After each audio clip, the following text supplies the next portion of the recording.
నమస్తే. ఇన్నాళ్ళు నన్ను సపోర్ట్ చేస్తూ, ఎంకరేజ్ చేస్తూ మీ ప్రేమని నాకు అందిస్తున్న ప్రతి ఒక్కరికి కృతజ్ఞతలు. అలాగే ఈ వీడియో కూడా ఖచ్చితంగా మీకు ఉపయోగపడుతుంది. లైక్, షేర్ అండ్ సబ్స్క్రైబ్ చేసి మీ సపోర్ట్‌ని నాకు అందించండి. అలాగే ఈ వీడియో పట్ల మీకున్న అభిప్రాయాన్ని కామెంట్ సెక్షన్‌లో కామెంట్ చేసి తెలియజేయండి. ఇప్పుడు వీడియోని చూద్దాం. నమస్తే, వెల్కమ్ టు అవర్ ఛానల్. నేను పద్మిని. ప్రస్తుతం మనతో పాటు astrologer, tarot card reader and crystal healer Anupama గారు ఉన్నారు. మాట్లాడదాం. అనుపమ గారు నమస్తే అండి. నమస్తే పద్మిని గారు. ఎలా ఉన్నారు అనుపమ గారు? బాగున్నానండి, థ్యాంక్ యూ. ఫైన్. అనుపమ గారు, పంచగ్రహ కూటమి, ఆ కూటంలోనే ఉన్నాం ఇప్పుడు. ఆల్రెడీ పంచగ్రహ కూటంలోనే ఉన్నాము. చాలా మంది చెప్పేది ఏంటి అంటే పంచగ్రహ కూటమి 5th and 6th వస్తోంది అని అంటున్నారు, విచ్ ఇస్ నాట్ కరెక్ట్. షష్టగ్రహ కూటమి అప్పుడు జరగబోతోంది. బట్ ఇప్పుడు ప్రెసెంట్ మాత్రం ఎప్పటి వరకు ఉందండి పంచగ్రహ కూటమి? 5th మనకి పంచగ్రహ కూటమి 15th వరకు ఉంటదండి. సో జూన్ 15th వరకు పంచగ్రహ కూటమిలోనే ఉంటాం మనం. రైట్. అసలు ఈ పంచగ్రహ కూటమి ఏ గ్రహాల ద్వారా ఏర్పడుతోంది? అలాగే షష్టగ్రహం అంటే 6 గ్రహాలు, మరి ఆ షష్టగ్రహ కూటమి ఎప్పుడు ఏర్పడుతోంది? ఏంటి దీనివల్ల? అంటే గ్లోబల్ గా ఏమైనా ఇంపాక్ట్స్ ఉంటాయా? పర్సనల్ ఇండివిజువల్ గా మన లైఫ్స్ లో కూడా ఏమైనా ఇంపాక్ట్ ఉంటుందా? What is your analysis Anupama గారు? షష్టగ్రహ కూటమి అయితే మనకి రేపు ఆల్రెడీ జూన్ 1st కి యురేనస్, మనం చాలా మంది నెగ్లెక్ట్ చేస్తారండి. వేదిక్ ఆస్ట్రాలజర్స్ యురేనస్ ని కన్సిడర్ చేయరు, వెస్టర్న్ లో కన్సిడర్ చేస్తారు. కానీ వేదిక్ లో కూడా మనం కన్సిడరేషన్ ఎక్కడ తీసుకోవాలంటే మండేన్ ఆస్ట్రాలజీ, అంటే గ్లోబల్ ఈవెంట్స్ ప్రెడిక్షన్స్ చేయడానికి మనకి ఈ ప్లానెట్స్, అవుటర్ ప్లానెట్స్ మనకి చాలా ఇంపార్టెంట్ అయిపోతాయి అన్నమాట. For example Neptune, Uranus, Pluto, ఈ 3 గ్రహాలు రవికి దూరంగా ఉంటాయి, పృథ్వీ పైన ఎఫెక్ట్స్ పడవు అని అనుకుంటూ ఉంటాం మనం. లేదండి, పడతాయి. డెఫినెట్లీ పడతాయి. అంటే ఇవి జనరేషనల్ గా చేసే చేంజెస్ అన్నమాట. ఒక కంప్లీట్ ఒక జనరేషన్ ని మార్పు తీసుకొచ్చే ప్లానెట్స్ అన్నమాట ఇవి. సో ఇంపాక్ట్ కొద్దిగా తక్కువ కనబడుతుంది డే టు డే రొటీన్ లో, కానీ ఎక్కువ కాలం ఉంటుంది కాబట్టి ఒక రాశిలో. ఎంతండి సుమారుగా యురానస్? ఇప్పుడు యురానస్ వచ్చేసి మనకి 84 సంవత్సరాలు పడుతుందండి మొత్తం ఒక రెవల్యూషన్ కంప్లీట్ చేయడానికి. అంటే ఏ రాశి నుంచి మొదలెట్టుకుంటే మళ్ళీ ఆ రాశి దగ్గరికి రావడానికి 84 years పడుతుంది. అంటే ఒక రాశిలో 7 సంవత్సరాలు ఉంటది అనమాట యురేనస్. సో ఇప్పుడు యురేనస్ వృషభ రాశిలోకి ఎంటర్ అయింది. మేషం అగ్నితత్వ రాశి నుంచి ఇప్పుడు భూతత్వ రాశిలోకి ఎంటర్ అయింది. అక్కడే ఆల్రెడీ మనకి కొన్ని గ్రహాలు ఉన్నాయి. గురువు, శుక్రుడు, బుధుడు, రవి, ఈ 4 గ్రహాలు ఉన్నాయి. సో ఇప్పుడు యురేనస్ మనకి మొన్న జూన్ 1st కి ఎంటర్ అయినప్పుడు పంచగ్రహ కూటమి లాగా మనం కన్సిడర్ చేసుకోవచ్చు. కానీ జూన్ 5వ తారీఖు 6వ తారీఖు మాత్రం చంద్రుడు ఎంటర్ అవుతాడు కాబట్టి మనకి షష్టగ్రహ కూటమి ఏర్పడుతుంది.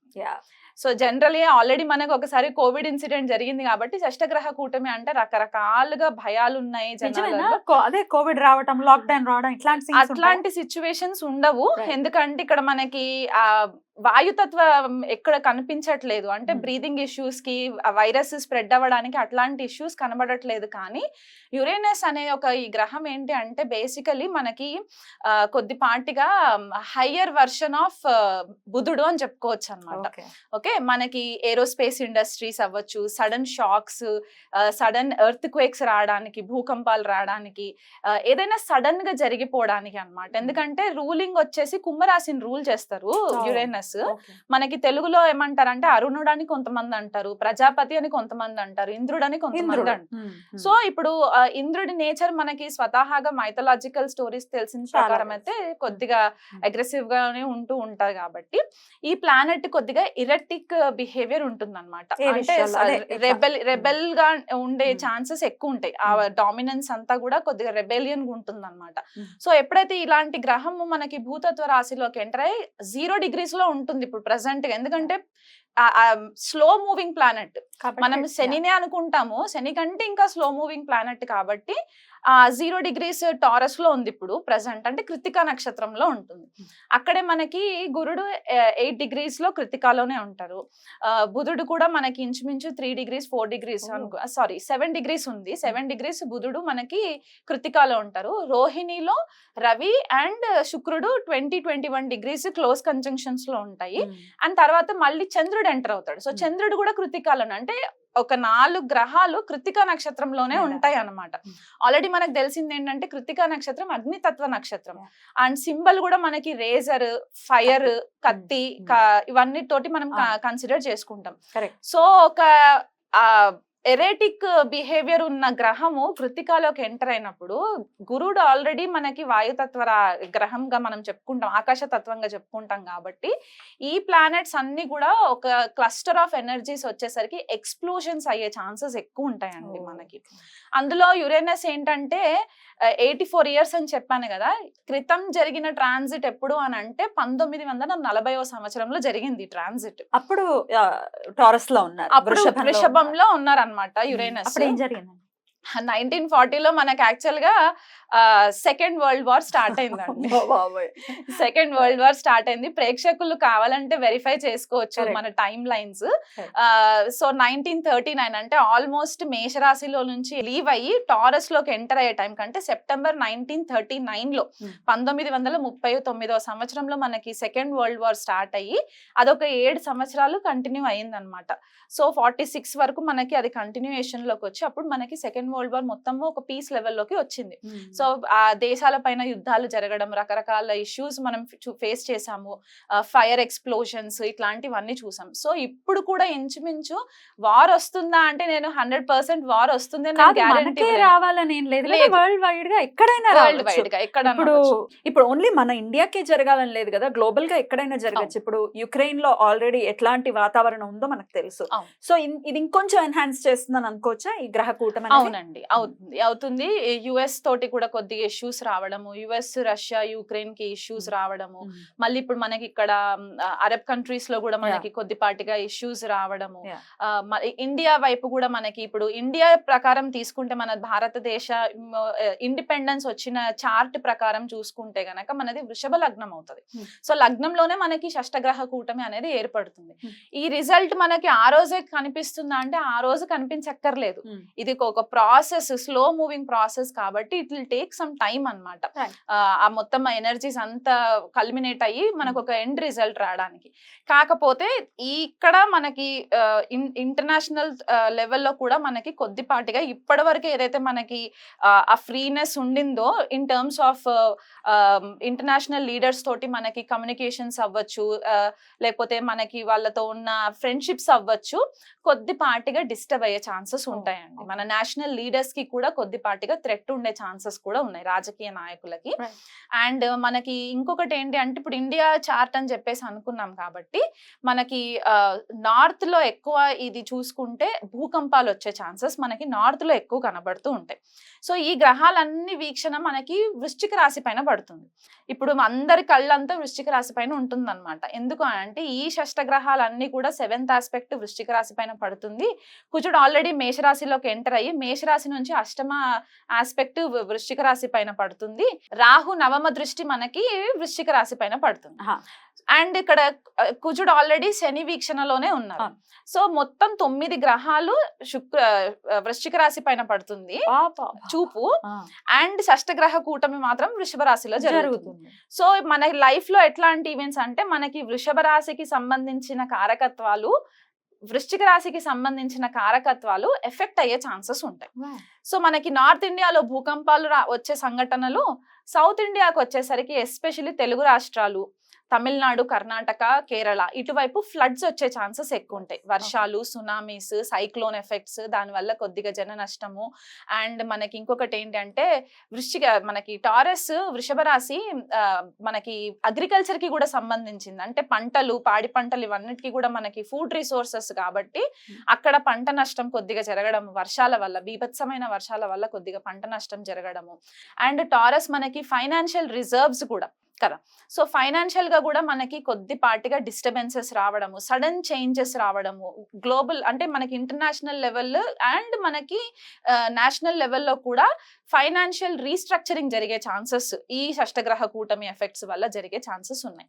అండ్ అది కాకుండా స్పెసిఫిక్ గా ఇది ఎవరికి ఎక్కువ వర్తిస్తుంది అంటే ఇండివిజువల్ హారోస్కోప్స్ లో కూడా సడన్ గా ఫైనాన్షియల్ రిసెంట్మెంట్ రావడము. అండ్ ఇంకొకటి ఏంటి అంటే స్టాక్స్ లో ఇన్వెస్ట్మెంట్స్ చేస్తూ ఉంటారు కొంతమంది. స్టాక్స్ లో సడన్ గా లాసెస్ ఫేస్ చేయడము, ఒక కన్ఫ్యూజన్ కైండ్ ఆఫ్ ఎనర్జీస్ మనకి కనబడతాయండి ఈ Okay. షష్టగ్రహ కూటమి ఎఫెక్ట్స్ వల్ల. ఎన్నాళ్ళు ఉండొచ్చు ఈ ఇంపాక్ట్స్ అంతా కూడా? ఈ షష్టగ్రహ కూటమి అయితే మనకి 2 రోజులు ఉంటుంది. ఉంటుంది. జూన్ పంచగ్రహం 5. అయితే? పంచగ్రహం అయితే మనకి జూలై 15వ తారీఖు వరకు ఉంటుంది. అంటే రవి మనకి వృషభ రాశిలో నుంచి మిథునంలోకి వచ్చేయాలి. తర్వాత శుక్రుడు కూడా మిథునంలోకి వచ్చేస్తారు. అప్పుడు బుధుడు కూడా వచ్చేస్తాడు కాబట్టి ఇంకా లాస్ట్ మిగిలిన గ్రహాలు ఏంటి అంటే గురుడు అండ్ యురేనస్ 2 కలిసి ఉంటాయి కాబట్టి ఇది మనకి long lasting effect. Next year కి మనకి కొద్దిపాటిగా డిస్టర్బెన్సెస్ ఇంకెక్కువ విట్నెస్ చేయడానికి ఉంటదండి. అది మనకి మండేన్ లెవెల్లో చెప్పుకునే అంశాలు అన్నమాట ఇవి. ఇండిపెండెన్స్ కి ఒకసారి చెప్పండి, ఏ రాశి వాళ్ళకి ఎలా ఉంటుంది అనేది ఒకసారి చెప్పండి. ఒకవేళ నెగటివ్ ఇంపాక్ట్స్ గనుక ఉంటే వాళ్ళు ఏం చేసుకోవచ్చు ఈ ఇంపాక్ట్ నుంచి బయటపడటానికి అనేది కూడా ఒక్కసారి. ఇక కన్యా రాశి వారికి ఎలా ఉండబోతుందండి? కన్యా రాశి వాళ్ళకి మనకి నవమ స్థానంలో జరుగుతుంది ఈ ట్రాన్సిట్. సో నవమ స్థానం అంటే మనం హైయర్ ఎడ్యుకేషన్ అని చెప్పుకుంటూ ఉంటాము అండ్ పిలిగ్రమ్ సెంటర్స్ కూడా చెప్పుకుంటాం. ఇప్పుడు పెద్దవాళ్ళు ఎవరైనా వయసులో ఏజ్ లో పెద్ద ఉంటే గనక వాళ్ళు ఎప్పుడైనా తీర్థయాత్రలు ఎక్కడన్నా వెళ్ళాలి అనుకుంటే ఈ ఒక్క 1 month మాత్రం కొద్దిగా ఆపేసుకుంటే బెస్ట్ అండి. ఎందుకంటే కొండ ప్రదేశాలలో వెళ్ళడము, ల్యాండ్ స్లైడ్స్ అవ్వడము ఇవి జరిగే ఛాన్సెస్ ఉన్నాయి. ఎందుకంటే వృషభ రాశి హెవీలీ లోడ్ అయిపోయి ఉన్న రాశి ఇప్పుడు మనకి. సో భూకంపాలు ఇట్లాంటివి రావడము, లేకపోతే మడ్ స్లైడ్స్ అవ్వడము, ల్యాండ్ స్లైడ్స్ అవ్వడం జరిగే ఛాన్సెస్ ఉంటాయి కాబట్టి కొద్దిపాటిగా కన్యా రాశి వాళ్ళు ఈ తీర్థయాత్రలు ఒక 1 month పోస్ట్ పోన్ చేసుకుంటే బాగుంటుంది.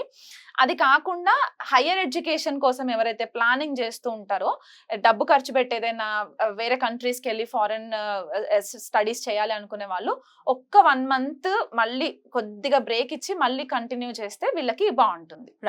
సో ఓవరాల్ గా అన్ని రాశుల వాళ్ళకి కూడా చెప్పారు కాబట్టి ఏదైనా రెమెడీ ఉందా?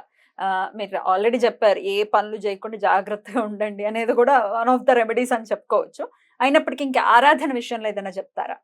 ఆరాధన విషయంలో అంటే మనకి వృషభంలో ఇవన్నీ ప్లానెట్స్ జరుగుతున్నాయి కాబట్టి అందరూ ఫస్ట్ ప్రే చేయాల్సింది శ్రీ మహాలక్ష్మికి. ఎందుకంటే మనకి రిసోర్సెస్, ఫైనాన్షియల్ రిసోర్సెస్ అవ్వచ్చు, అబండెన్స్ అవ్వచ్చు, భూమికి సంబంధించి పంటలు ఇవన్నీ కూడా వృషభ రాశికే సంబంధించి ఉంటాయి కాబట్టి శ్రీ మహాలక్ష్మికి ఆరాధన చేసుకోవడము, లక్ష్మి అష్టోత్తరం చదువుకోవడము, ఆవు నెయ్యితో దీపం పెట్టడము ఇట్లాంటివి రెగ్యులర్ గా చేయాలి 1 month కూడా. అండ్ ఇంకొకటి ఏంటి అంటే మనకి స్కార్పియో కూడా యాక్టివ్ అయిపోయి ఉంది కాబట్టి అండ్ ఈ మెయిన్ ప్లానెట్స్ ఏవైతే ఉన్నాయో ఈ గ్రహాలన్నీ కూడా కృతికాలో జరుగుతున్నాయి కాబట్టి యుతి మొత్తం కృతికాలో ఉంది కాబట్టి సుబ్రహ్మణ్యేశ్వర స్వామి ఆరాధన చాలా important.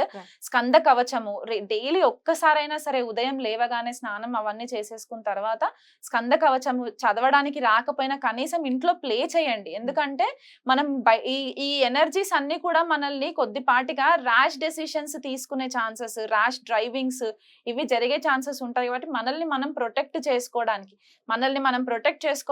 And at the same time ధర్మబద్ధంగా దేశ సంరక్షణ కోసం కూడా మనం ఆలోచించాలి కాబట్టి స్కంద కవచము రెగ్యులర్ గా వినడము ఇదొకటి చాలా ఇంపార్టెంట్. వీళ్ళు కుదిరితే సుబ్రహ్మణ్యేశ్వర స్వామికి అర్చన అభిషేకాలు చేసుకోవచ్చు. రైట్ అండి, చాలా బ్యూటిఫుల్ గా ఎక్స్ప్లెయిన్ చేశారు. డెఫినెట్లీ ఎందుకంటే యురేనస్ ని కన్సిడర్ చేస్తూ గనుక ఒకవేళ ప్రిడిక్షన్ ఇస్తే ఎంత అక్యురేట్ గా ప్రిడిక్షన్ వస్తుంది అనేది చెప్పటం అనేది ఎవరికి వారు దాన్ని చూడాల్సిందే కదా. చాలా మంది కన్సిడర్ చెయ్యరు కానీ ఇంత మేజర్ రోల్ ని ప్లే చేస్తారు. యురేనస్ అవ్వచ్చు, నెప్ట్యూన్ అవ్వచ్చు, డెఫినెట్ గా రోల్ ని ప్లే చేస్తారు. మీరు కూడా మీ ప్రిడిక్షన్స్ లో మీరు చూస్తారా? చూస్తానండి, డెఫినెట్లీ చూస్తాను. అంటే మనకి యురేనస్ ఆస్ట్రాలజీకి చాలా ఇంపార్టెంట్ ప్లానెట్ అన్నమాట, జ్యోతిష్య విద్యకి అండ్ ఏరోస్పేస్ ఇండస్ట్రీకి కూడా చాలా ఇంపార్టెంట్. ఎందుకంటే కుంభరాశిలో రూల్ చేసినా సరే శతభిష నక్షత్రం మనకి యురేనస్ కి కన్సిడర్ చేస్తారు బేసికల్ గా. అండ్ మనకి ఇక్కడ వృశ్చిక రాశిలో ఉచ్చ పొందుతారు అండ్ వృషభంలో నీచబడతారు.